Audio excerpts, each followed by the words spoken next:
Hey everybody, welcome to the AI Guide, where we focus on the human impact of AI and direct topic on that today, healthcare. What more human topic is there? So IDTechEx, which again surveys all technologies and does a bunch of reports on different industries and everything, has done an update on healthcare, and this is called AI, Telehealth, and Communications, an update on digital healthcare. They go on to say software reading scans and online management of mental health are examples of digital healthcare that keep up with the modernization of the world, where efficiency and patient satisfaction are the two key benefits. The weight of demand for services could be lifted as more options become available for patients to seek treatment, and communication across the medical field can be redesigned, all courtesy of AI. So we're going to cover a few important topics here. First is AI recognition in scans. AI is living up to its name as the demand for medical imaging increases, and the implementation of software can prove useful in X-rays, CT, and MRI scans, and probably PET scans. But funny story on this, demand is really increasing for scans because, for example, this huge hospital near where I live has started adding mobile MRIs because they had two, but the demand for services at that hospital far exceeds those two. So they've added 2 or 3 mobile units, and they've now basically doubled their MRI capacity because the demand is so big for this now. But so this article is absolutely correct.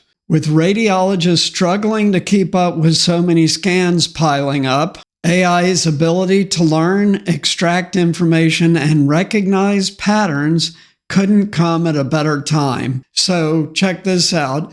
The number of radiologists graduating has held pretty steady, creating a massive shortage because of the much higher demand for these scans. With increased efficiency in detection and diagnosing conditions, AI is predicted to be used for the detection of multiple types of cancer over the next 20 years, as well as neurodegenerative diseases. That's Parkinson's, multiple sclerosis, and much more. Aging populations and increasing diagnosis of chronic diseases mean that the demand for resources is greatly increasing, and digital healthcare aims to keep up with these changing requirements. So I don't know if you guys are aware of this, but in all of the industrialized countries of the entire world, the population is aging rapidly. Why? Because the birth rate has fallen so much that the average age of each country's population is increasing very quickly now. There are a couple of countries where the birth rate has fallen so low, specifically South Korea and Japan, that their populations are going to age dramatically and have an average age of 65 within 10 years or so. This is stunning stuff, but this is almost every country on the globe.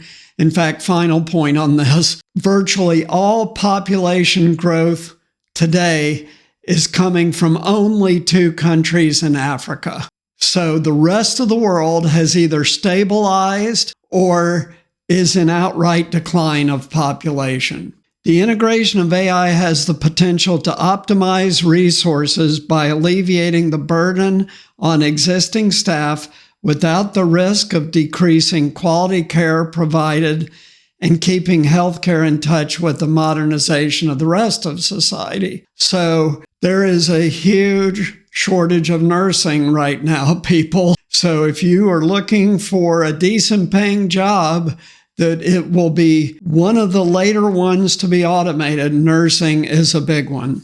And I've talked about that repeatedly here on this channel. The next section is managing mental health. Anxiety and other mental health conditions that are extremely prevalent worldwide can take up a substantial amount of time in regular doctor appointments, and wait lists for therapy can extend over years. I'll say why in a second. With telehealth and telemedicine coming into the picture more since COVID-19 pandemic, and especially AI, telephone appointments have stayed in place and mental health apps have skyrocketed. Those apps are AI driven. And why is the wait list for therapy so long? Well, I don't know about every place, but I can tell you that there's, again, a shortage of providers, but it's aggravated in the United States by the fact that the great majority of psychiatrists and psychologists do not take health insurance. So they're out of network, which means that they're very expensive and it's not covered by insurance. So how is the average person supposed to be able to afford that? They can't. And the few providers that do take health insurance have these multi-year wait lists. So there's multiple problems to be fixed there.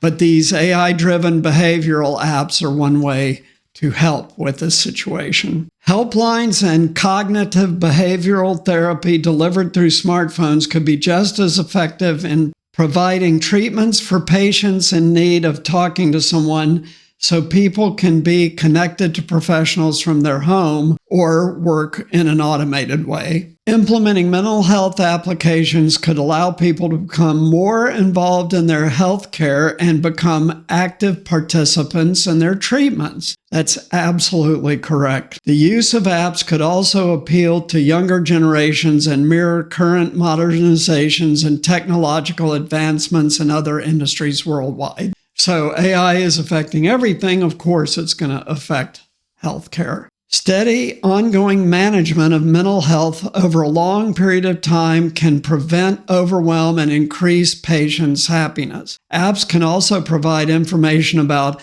healthier diets and food choices, further promoting consistency in healthy habits.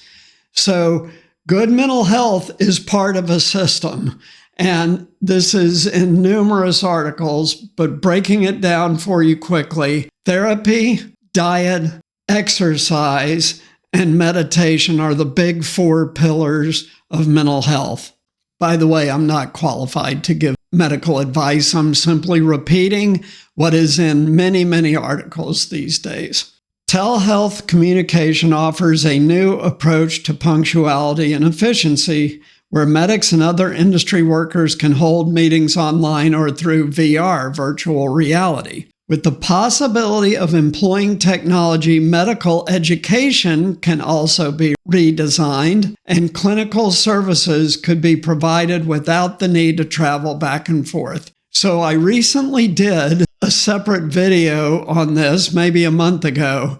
I'm going to read the last sentence and then I'm going to tell you what that video said in summary. The reduced cost of in-person appointments alongside the consumerization of healthcare create efficiency and easier access for medics and patients, save time, money, and resources. So that very last piece of this article is talking exactly about what I did the video on about a month ago. That is, with personal health care devices now being worn by most people, or a Ring, Apple Watch, Google Watch, Fitbit Watch, whatever it is, you give your doctor or will give your doctor permission to access some or all of that data. And then the doctor will have a video-only appointment with you because a lot of people are not going to need in-person intervention, and they'll prescribe medication and do stuff all over the phone. This is called personalized medicine, and it's starting to roll out. The buzzword in the industry is value-based care, but that's not what it is. This is personalized medicine, personalized to the individual. You only will end up in the not too distant future, 5 to 10 years, going to the doctor when you're really sick and you got to go to the hospital or go get an MRI or whatever it is. Finally, on redesign of medical education, This is not just medical education. This is all education. AI will push a dramatic reinvention of education over the next 10 to 20 years. Why longer than most other things that AI will affect? The reason why is because education is a root product of society along with healthcare, and it is very bureaucratic and very slow to change. So it will take longer simply because of resistance and inertia in the education space to changes, but changes will happen. So thanks so much for tuning in. If you like this episode, please like, subscribe, and share. Also, please be sure to support us on Patreon, link below. A small donation helps a bunch, so please donate on Patreon. Thanks so much. Take care. See you next time. Bye.